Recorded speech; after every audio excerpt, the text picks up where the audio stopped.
la unión hipostática. Dios le bendiga. Vale, pues como es cristología, ya sabemos a quién le va a tocar. Decir que, como todos sabemos, la unión hipostática está hablando del Dios hecho carne, una sola persona, dos naturalezas, divino, humana. Adelante, hermano Luis. Bueno, gloria a Dios, amén. La verdad es que me fascina la cristología y gracias, Pichón, por dejarme contestar esta pregunta, pues que tiene mucha relevancia, hermanos.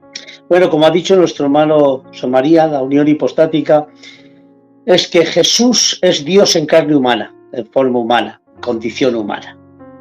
Él no es mitad Dios y mitad hombre, eso no, hermano. Él es completamente divino y él es completamente humano. Por tanto, tenemos que decir que esto quiere decir que en Jesús hay dos naturalezas, la naturaleza divina y la naturaleza humana. Por tanto, nos dice la Biblia, Juan 1:14, y aquel verbo, primero habla, hermano, de su deidad, y habla, que solo lo sabe bien mi primo Juan, y dice, en el principio era el verbo, preexistencia del verbo, el verbo era con Dios, que era Dios frente a Dios, igual a Dios, coexistencia del verbo, y el verbo era Dios, autoexistencia del verbo. Pero aquel verbo se hizo carne y habitó entre nosotros y vimos la gloria del unigénito Hijo del Padre, lleno de gracia y de verdad. Quiere decir que esa humanidad no eclipsó la gloria que había dentro, porque en él habitaba corporalmente, tangiblemente, humanamente, toda la plenitud de la vida. No era Dios menos santo. Aleluya. No, hermanos. Sino que podemos decir, hermano, que en esa misma persona existe una naturaleza divina y humana. La naturaleza divina no puede ser cambiada ni alterada, porque entonces habría un ataque frontal contra su inmutabilidad. Por tanto, no podemos decir, porque en la kenosis extrema nos dice Dios menos algo, pero no es Dios menos algo, es Dios más humanidad. Asume una naturaleza humana, pero esa naturaleza humana no eclipsa, para que ustedes entiendan, hermano, ni lo humano se divinizó, ni lo divino se humanizó. Las dos naturalezas están intactas ahí. Cada cual tiene sus propias propiedades. ¿Me han entendido? Cada naturaleza del Verbo eterno tiene sus propias propiedades. Jesús es tan Dios como el Padre y el Espíritu Santo y tan humano como tú. Esa naturaleza humana recibida, asumida, hermano, aleluya, en la segunda persona de la Trinidad, es el resplandor de su gloria, la misma imagen de su sustancia, que sustenta todas las cosas por la palabra de su poder. Por tanto, tenemos que decir que ahí hay dos naturalezas. ¿Qué es la palabra naturaleza? La palabra naturaleza significa conjunto de propiedades esenciales que hace ser a alguien o algo lo que es. Eso es la palabra naturaleza. Luego podríamos decir la palabra persona. Es el sujeto de atribución. Es el yo, esa es la persona. Y la personalidad es la extensión de la persona. Entonces vamos a decirlo detenidamente para que todo el mundo se entere de esta gran doctrina, hermano. Por tanto, cuando Jesús, hermano, asume esa naturaleza, hermanos, no se viste de naturaleza, sino se reviste de naturaleza. Es diferente. La palabra vestir significa que se pone un jersey, pero se lo puede quitar. Sin embargo, la palabra revestir, como dicen los teólogos, es como que un jersey se entretejiera en tu propia piel. Eso se ha entretejido. Pues, por tanto, esa naturaleza, Jesús se revistió de naturaleza humana. Quiere decir que se entretejió de alguna manera en el mismo núcleo de la persona del Verbo. Eso quiere decir, hermano. Por tanto, tenemos que decir en este día, hermanos, que la unión hipostática, esas dos naturalezas se unen o se juntan, no entre ellas, porque entre ellas están separadas. No se pueden unir, no, hermanos.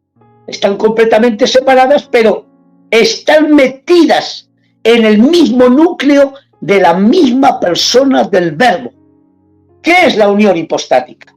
Aquí tengo dos dedos, que siempre lo pongo así, son dos naturalezas que están injertadas juntas aquí en la hipostasis del Verbo.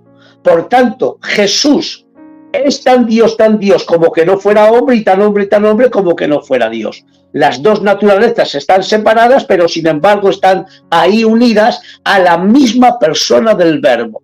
Ahí está, hermanos. ¿Lo han entendido? Esto es la hipostasis y estas son las dos naturalezas. Si ahora cogería yo una botella de agua y la pondría hasta la mitad de agua y luego después el aceite, la voltearía. Qué lástima no haber cogido la botella. La voltearía y después, hermanos, de 5 minutos, primo Juan, lo que haría es que el agua se queda abajo y el aceite queda arriba. Ahí está, hermano. Primeramente, el contenido, las dos naturalezas. ¿Dónde están? En el continente, la misma persona del Verbo. Por tanto, Jesús es hombre, es Dios, es divino humano. Por tanto, están ahí juntas, hermano. Estas naturalezas, independientemente, son muertas, pero en la persona del Verbo, primeramente, funcionan, son operativas, aleluya, subsisten en la misma persona del Verbo que las dirige. Y todo lo que afecta a las naturalezas, afecta a la persona. No sé si me entienden. Todo lo que afecta a las naturalezas, afecta a la persona. Por tanto, podemos decir, ¿Jesús podía pecar? No, porque el sujeto de atribución es la persona. Ahí está, hermanos. Pero podemos decir, ¿Dios puede morir? No. Sin embargo, en su humanidad experimenta la muerte, porque el que muere en la cruz es Dios y muere en su lado humano y experimenta la muerte en su persona. ¿Pero dónde muere? Como Dios no puede morir en su naturaleza divina, pero su naturaleza humana sí. Por tanto, cuando Jesús asume esa naturaleza, experimenta nuestras tentaciones, nuestras miserias. Experimenta la obediencia, por cuanto padeció, aprendió obediencia. Por tanto, ahí está, hermanos. ¿Dios puede aprender algo? No. Sin embargo, no es que aprenda, experimenta la obediencia. ¿Dónde? En su lado humano, lo está experimentando, hermanos. Experimenta el sufrimiento, llora nuestros lloros. Más fuerte. Dios está hablando en garganta humana, como dice Samuel Pérez Villos. Nos abraza con abrazo humano Dios mismo, por medio de esa humanidad asumida, que es propia suya, y como he dicho antes, esa humanidad será para siempre, para toda la eternidad. Por tanto, tenemos que decir que la unión hipostática, hermano, la hipostasis, esas dos naturalezas están metidas en el mismo núcleo de la persona. ¿Podemos decir, hermano, y lo digo con fuerza, ¿podemos decir que Jesús es persona humana? No, porque es una persona divina. Ahora, ¿podemos decir que Jesús es una persona divino-humana? Sí, porque es divina en su eternidad y asume esa naturaleza humana y experimenta todo lo que nosotros tenemos. Otra vez te vuelvo a repetir, ¿podemos decir que Jesús es un ser humano? Sí. ¿Por qué es un ser humano? Porque la palabra ser humano indica la naturaleza humana, de la misma manera que cuando hablamos del ser de Dios, hablamos de la naturaleza de Dios que se autorrevela en tres personas, Padre, Hijo y Espíritu Santo. Por tanto, podemos decir, Jesús es un ser humano como nosotros. Pero, ¿dónde lo entendemos? En su naturaleza. Pero el sujeto de atribución de las dos naturalezas es la misma persona del Verbo. Y esas naturalezas, para que ustedes entiendan, la persona es el sujeto de atribución. La personalidad es la extensión de la persona, sus rasgos y todo esto. Pero la naturaleza es la expresión de su persona.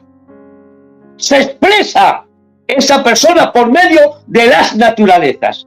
Y esas naturalezas, divino, eterno, maravilloso, con todos sus atributos, y humano también, con todos los atributos que humanamente pueda tener. Está compuesta esa naturaleza de cuerpo, alma, espíritu y voluntad. Es perfecta esa naturaleza. Lo que pasa es que esa naturaleza no es personal, porque Jesús no hubo dos personas, sino solo una, sujeto de atribución. No es impersonal, porque no fue la persona la que se metió en las naturalezas, eso se llama impersonal, sino personal. La palabra personal es que esa naturaleza humana entró como la naturaleza divina, en el mismo núcleo de la misma persona, entró, está ahí, en la misma persona del Verbo. Por tanto, he dicho antes y lo vuelvo a repetir, Jesús es tan Dios como el Padre y el Espíritu Santo, y no ha minorado nada, es Dios con nosotros, es Emmanuel. Si Él quita uno de sus atributos, deja de ser Dios, porque hay un ataque frontal contra su inmutabilidad, pero de la misma manera que es igual, hermano, al Padre y al Espíritu Santo, es semejante a todos nosotros. Por tanto, tenemos que decir que de alguna manera resumida, hermano, esta es la unión hipostática que yo creo que la Biblia también me enseña, hermano, que en Jesús hay dos naturalezas, aleluya, y es tan humano o tan divino como humano. Siempre tenemos que nombrar siempre la palabra divino-humano. Por tanto, y vuelvo a repetirlo, ya con esto termino, hermano Pichón, y perdona por estos minutos, podemos decir en esta tarde, en esta noche, hermanos, que podemos decir Jesús es una persona divino-humana. Amén. Pero nunca pongas la I. Jesús es una persona divino y humana. Falsísimo. Porque ahí indica dos personas. Y en Jesús no hubo dos personas. Hubo dos naturalezas con una sola persona, sujeto de atribución, el Verbo eterno, como hemos dicho, Juan 1:14, aquel Verbo, persona, se hizo carne y habitó entre nosotros, tabernaculizó, puso su tienda con las tiendas de nosotros y se hizo semejante a nosotros, no igual, igual al Padre, dice Filipenses capítulo 2, pero semejante a nosotros. Eso es lo que yo creo. Adelante.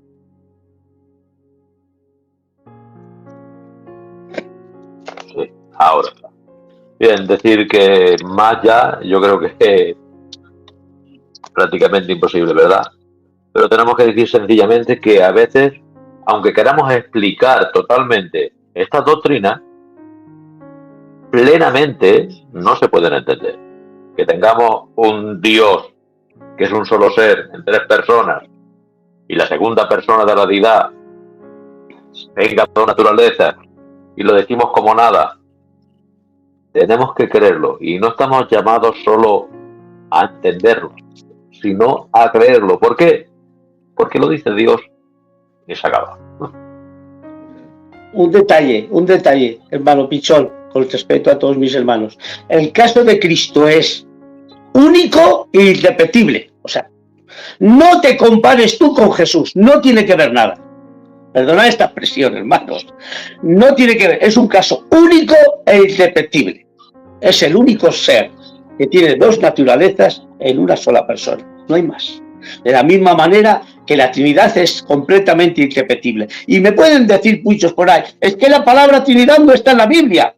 Y yo le dije a uno, tampoco la palabra omnipresencia está en la Biblia. Sin embargo, lo crees.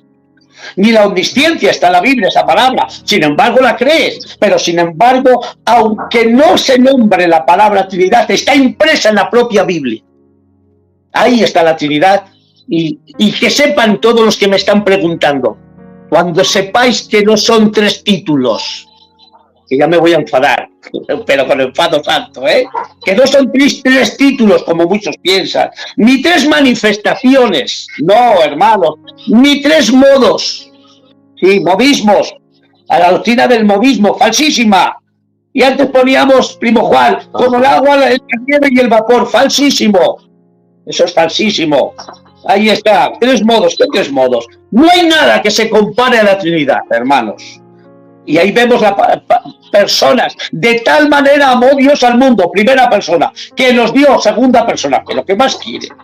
O es que no entendéis lo que son pronombres de personalidad. O cuando habla del Espíritu Santo, cuando dice, no hablará por su propia cuenta, aquí está la Trinidad, no hablará por su propia cuenta, sino que todo lo que oyere de mí, que estoy en el Padre, porque todo el Padre es mío, Él os lo enseñará. Ahí hay tres nombres de personalidad, yo, tú y Él. Esos son pronombres de personas.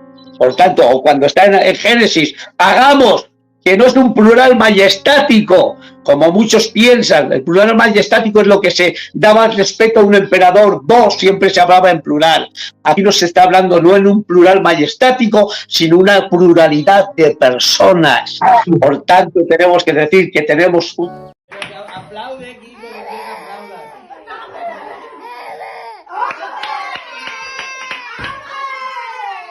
un Dios que se autorrevela en tres personas coiguales, coeternas, ay Dios mío, y consustanciales.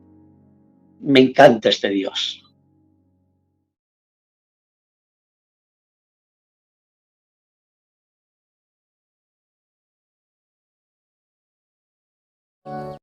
Aplaude, Guido, que aplauda.